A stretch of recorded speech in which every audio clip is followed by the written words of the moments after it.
محترم خواتین و حضرات، السلام علیکم۔ آپ دیکھ رہے ہیں چینل مشرقی مغربی۔ آج کا عنوان مکانات گرا دو تذکرۃ الاولیاء کی کتاب سے لیا گیا ہے۔ واقعہ کچھ یوں شروع ہوتا ہے۔ ایک مرتبہ خلیفہ ابو جعفر منصور رحمۃ اللہ نے حج کے موقع پر مسجد حرم کی تنگی دیکھ کر یہ مسموم ارادہ کر لیا کہ اسے وسیع کیا جائے تاکہ زیادہ سے زیادہ افراد یہاں عبادت و ریاضت کر سکیں، مگر صورتحال یہ تھی کہ مسجد حرم کے ارد گرد لوگوں نے اپنی رہائشی مکانات تعمیر کیے ہوئے تھے۔ خلیفہ ابو جعفر منصور نے ان لوگوں کو کہلا بھیجا کہ تم منہ مانگی رقم لے لو اور مکانات ہمارے پاس فروخت کر دو تاکہ ان مکانات کو گرا کر مسجد حرم کی جگہ کو وسیع کیا جائے، جس سے زائرین اور حجاج کرام کی تکالیف اور پریشانی دور ہو۔ ان لوگوں نے کہا، ہم جوار حرم کسی صورت نہیں چھوڑ سکتے، چاہے ہمیں بڑی سی بڑی قیمت بھی دے دی جائے۔ یہاں رہنا ہمارے لیے باعث سعادت ہے اور ہم کسی قیمت پر بھی اس سعادت سے محروم نہیں ہونا چاہتے۔ ہمیں دولت کی نہیں، سعادت کی ضرورت ہے۔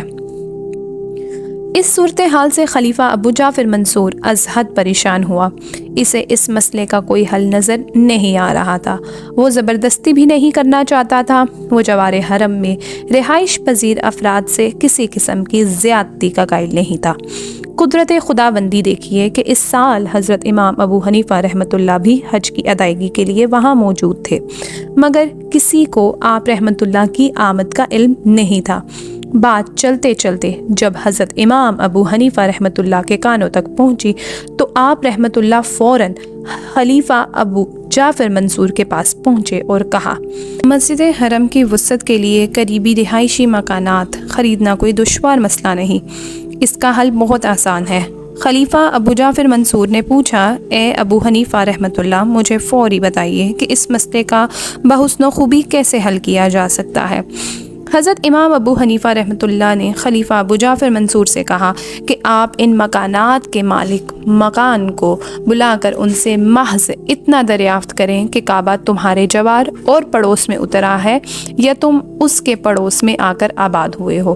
اگر وہ یہ جواب دیں کہ کعبہ ہمارے جوار اور پڑوس میں اترا ہے تو یہ سراسر جھوٹ ہے، اور اگر وہ یہ جواب دیں کہ ہم کعبے کے جوار میں اترے ہیں تو پھر آپ ان سے یہ کہیں کہ اب کعبے کے زائرین اور حجاج کرام کی تعداد پہلے سے کہیں زیادہ ہو گئی ہے، اور یوں کعبے کے مہمانوں کے لیے صحن کی جگہ تنگ ہو کر رہ گئی ہے، اس لیے کعبہ اس بات کا زیادہ حقدار ہے کہ اس کے مہمانوں کے لیے جگہ خالی کر دی جائے تاکہ کعبہ کے مہمانوں کو کسی قسم کی تکلیف نہ ہو۔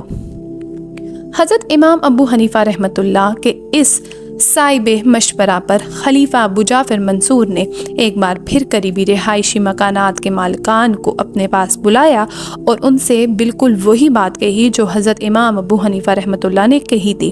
اس پر ان مالکان نے صاف صاف لفظوں میں اقرار کیا کہ ہم کعبہ کے جوار میں اترے ہیں، جبکہ کعبہ ہمارے جوار میں نہیں اترا، اس لیے کعبے کا حق فائق ہے، چنانچہ ہم کعبے کے مہمانوں کے لیے جگہ دینے کو تیار ہیں۔ اس طرح ان لوگوں نے محض اسی ایک متلال سوال پر خلیفہ ابو جعفر منصور کے پاس اپنے مکانات بیچ دیے۔